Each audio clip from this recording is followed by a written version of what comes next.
Okay, now joining us are members of the Arkansas Razorbacks, head coach Dave Van Horn, student athletes Gabe Gaeckle, and Ryder Helfrick. Coach, we'll begin with an opening statement from you. Yeah, first off, congratulations to LSU. Man, they got a great team. They just kept fighting, and we kept fighting. They took the lead. We came back, took the lead, and then they got us. It'd been nice to win the game, get to tomorrow, see what happens. But, it's baseball. It's a crazy game. Seen it all, I think. But, we played. I feel like we played as hard as we could. Third day in a row. Really wanted to play a fourth.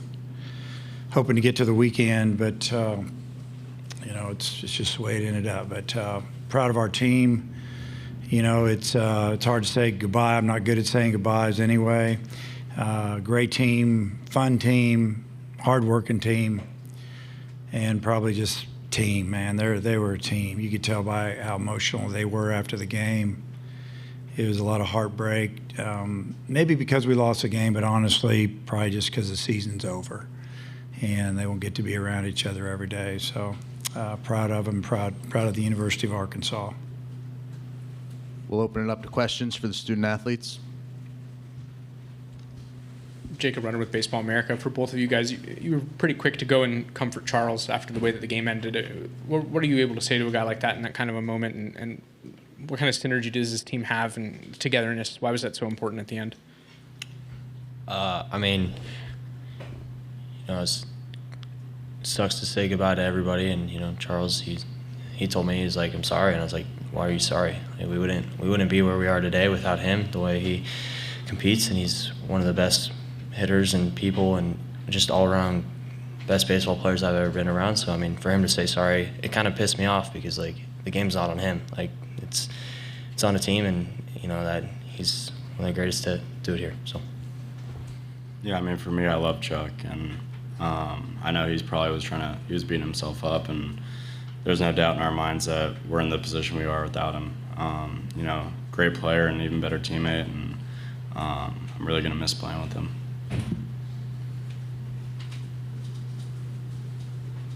Questions for student athletes in the back? Justin Hinkery, 103.7 The Buzz. Gabe, you came back on short rest after your longest outing of the year. Obviously, velocity was good. Had a lot of good moments. How'd you feel? And just kind of walk us through your performance tonight and what you faced. Felt good. Messed up with 2 pitches, and a good team takes advantage of that. So they got me on those 2, and props to them. They're a good team.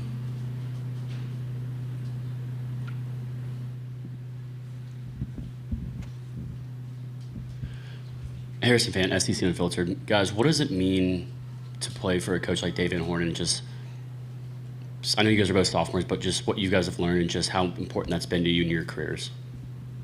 Yeah, it's a pleasure. Every day you show up, you know what you're going to get. He's by far the best coach I've ever been coached by, and it's just excited for next year.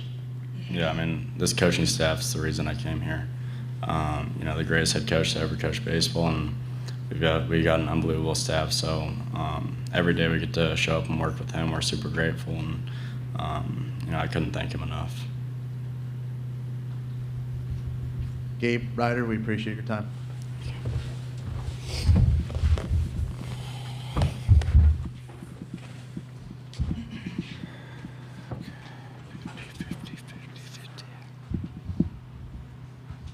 We'll now open it up to questions for Coach.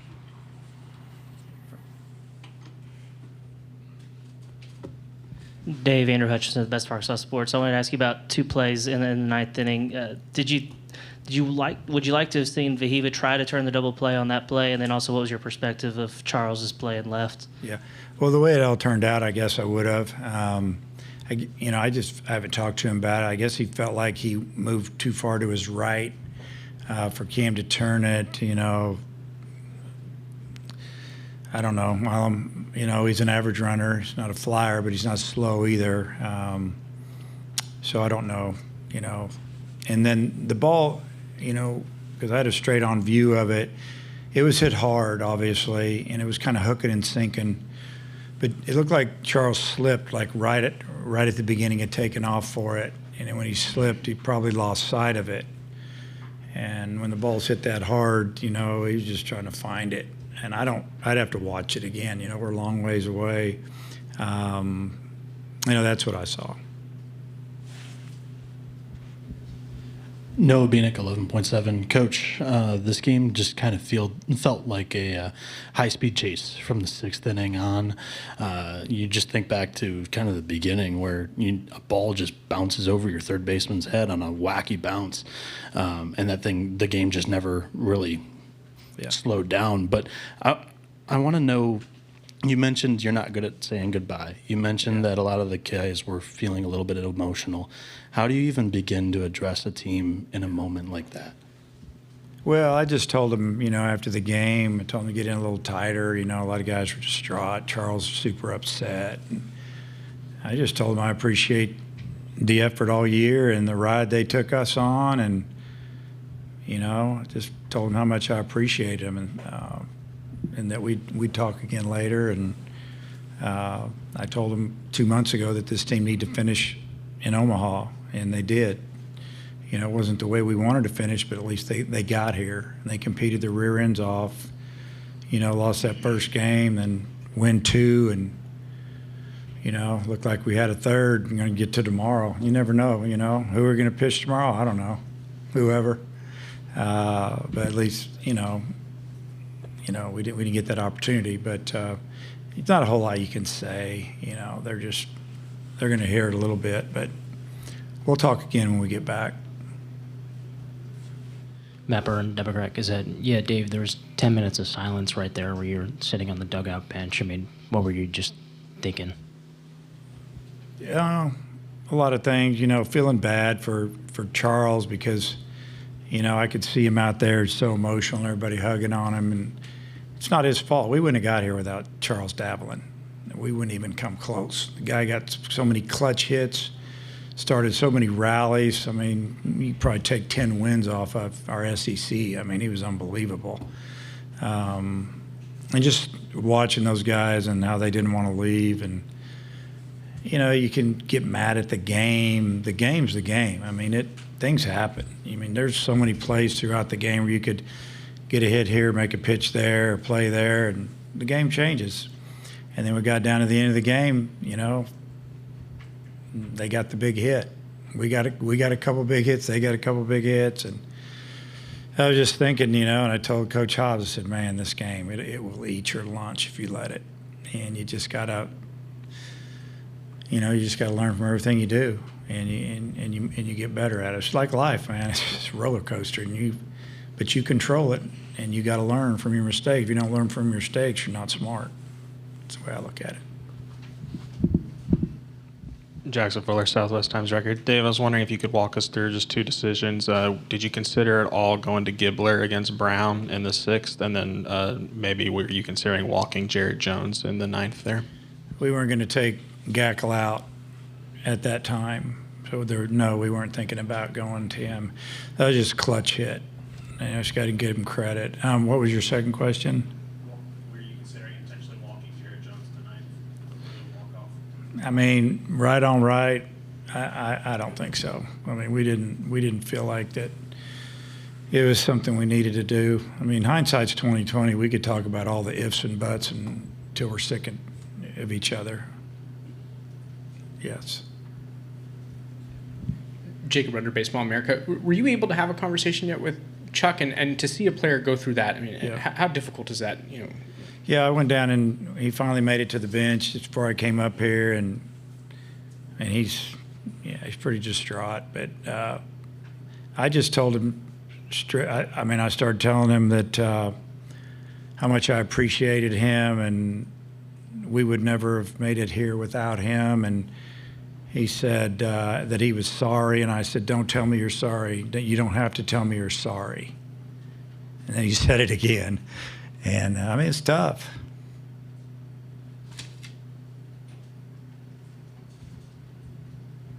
Well, that kid doesn't have to be sorry for anything.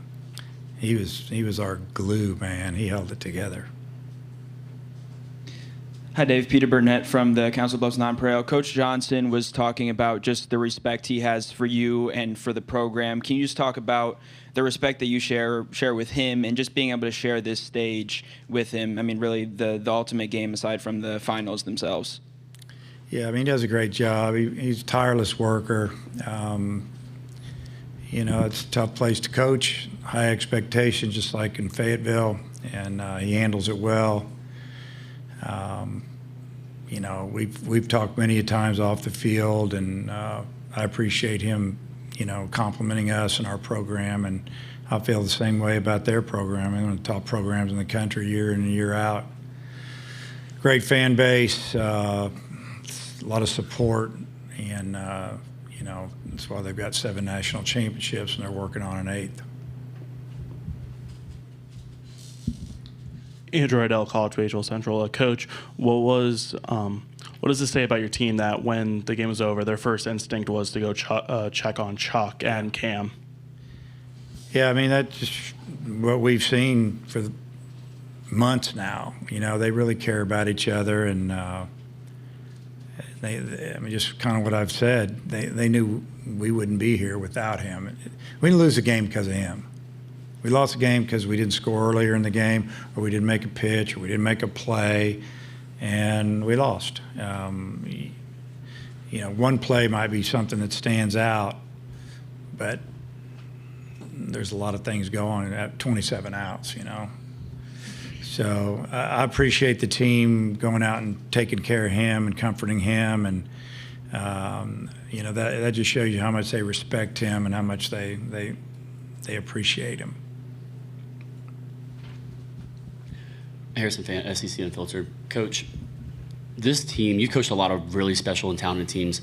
What has this one meant to you from a standpoint of just not only how the season went, but just the guys in the team and kind of the culture, everything that surrounds that?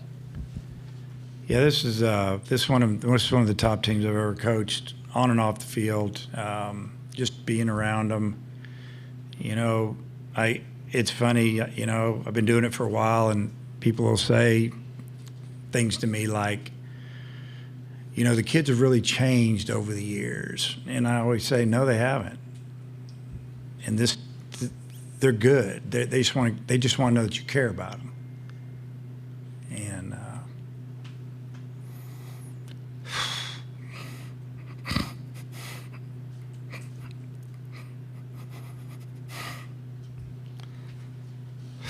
yeah, it's tough, man.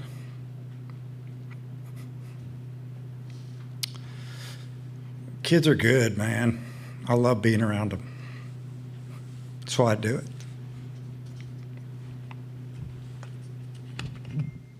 it. Dave, you mentioned you weren't going to pull Gaeckle there, so I'm guessing you expected to get some length from him. Kind of what were you expecting to get from him tonight, and just what did you make of his performance? Just what we got, 40 to 50 pitches. He could have gone back in the 9th. It's like I told him, it's not worth it, man. You got your whole career ahead of you, and you might get 3 outs on 9 pitches. I can't send him back out there. Coach Hobbs and I felt the same way. That's enough, and I mean, that's enough. And you know, he would have gone back out if we just said, "Hey, you got another one in you? What else is he gonna say? Yeah, I'm good." No, we had to make that decision, and I'd make it again. It's not fair. It's not fair to him. He gives us everything he has. He's got a bright future, and it's just what you do. Christina Long, HawgBeat.com. You've been here before, Dave, where your season ends with kind of some heartbreakers when you've got 2 outs in the 9th. Just what are the first steps to actually moving on from that and looking ahead to trying to get back here? Yeah, I mean, in the back of your head, you're always thinking about next year, throughout the season with recruiting, who you have in your program. I mean, what are you going to do when the season's over? You're going to have those conversations with players. You just learn how to do it. It's just what you do, you know, and you start fighting to get back here. I mean, every time we have recruits in the fall, and then you're thinking about when they get here down the road and how that's going to fill in there. And then we lose one in the draft, and we lose that one in the draft, and then we get one out of the portal, and then, I mean, here we go. And then when school starts, that's what you got. And you hope you got enough. You hope they like each other. You hope they like to play. I mean, there's so many new kids nowadays. You don't bring a lot of freshmen in. You have until their third year. You develop them. It's just different now, but you either have to embrace it or you do something else, and I'm embracing it. So, I mean, I have a lot of good memories for this team, and that's what I'm going to try to think about most of the time. Obviously, there's a little bit of what ifs and heartbreak, but I'm excited for these kids in about a month to get drafted, because there's going to be a lot of them leave our program. I'd say 8 to 10 of them will be drafted pretty high. So that's exciting. Makes you proud. So, but you're always looking to the future. You're always looking to a year down the road, 2 years down the road, and you know, we've been on the phone a lot up here with kids that we're trying to get to come visit us when our season's over, and so we'll be on the phone probably tomorrow getting them lined up. Jake McKeever, College Baseball Central coach. It's always tough to reflect in a moment like this, but was there a point in the season where you felt like this team had enough to get it to Omaha? Oh, yeah. I felt like in the fall, towards the end, I thought this team, if we stay healthy, you know, we'll be in the top of the league. We'll be in the top 4 or 5. And if we have a couple guys come on, you know, we will definitely have an opportunity to play in Omaha. You know, you never know how the regionals are going to go, super regional, who you're matched up against, and how the team's playing, and who's, you know, there's a lot that goes on behind the scenes that maybe the fans don't know. Injuries, sickness, you know, ready to go do something else, thinking about pro ball or whatever. You know, you got to try to keep it all together so you can fight your way through. But and then during the season, you know, I told them, you know, and we don't talk about getting to Omaha. We just kind of expect it. We're going to fight to get there, and I don't try to bring it up, dwell on it. Just I don't want to put that pressure on them. But I told them a couple of times down the stretch that your last game needs to be in Omaha. And so I told them after tonight. I said, you guys did what you deserve. You got what you deserve. You got to finish up here. You know, it just wasn't exactly the way we wanted it to go down. That'll conclude our press conference tonight, Coach. We appreciate your time. All right, then. Hammond Communications will post a recording of this press conference in the NCAA Digital Media Hub at ncaa.veritone.com. Transcripts are provided by ASAP and will be posted shortly. Appreciate you, man. Yep.